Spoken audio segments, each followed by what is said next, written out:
ನಮಸ್ಕಾರ ವೀಕ್ಷಕರೇ, ಇದು ಸತ್ಯ. ಕೇಂದ್ರ ಸರ್ಕಾರ ಒನ್ ನೇಷನ್ ಒನ್ ಎಲೆಕ್ಷನ್ ಮಸೂದೆಗೆ ಲೋಕಸಭೆಯಲ್ಲಿ ಪರಿಚಯಿಸಲು ಸಜ್ಜಾಗಿದ್ದಾರೆ.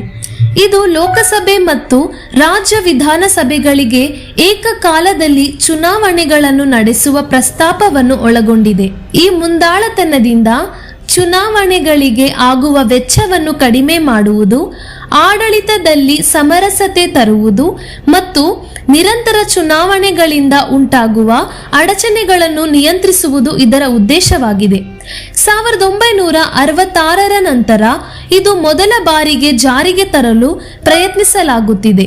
ಸರ್ಕಾರ ಇದನ್ನು ಪರಿಣಾಮಕಾರಿತ್ವ ಮತ್ತು ವೆಚ್ಚದ ಉಳಿತಾಯದ ದೃಷ್ಟಿಯಿಂದ ಪರಿಗಣಿಸುತ್ತಿದ್ದರೂ ವಿರೋಧ ಪಕ್ಷಗಳು ದೇಶದ ಹವಾಮಾನಾತ್ಮಕ ವ್ಯವಸ್ಥೆ ಮತ್ತು ಪ್ರಜಾಪ್ರಭುತ್ವದ ಮೇಲಿನ ಪರಿಣಾಮದ ಬಗ್ಗೆ ಚಿಂತೆಯನ್ನು ವ್ಯಕ್ತಪಡಿಸಿವೆ.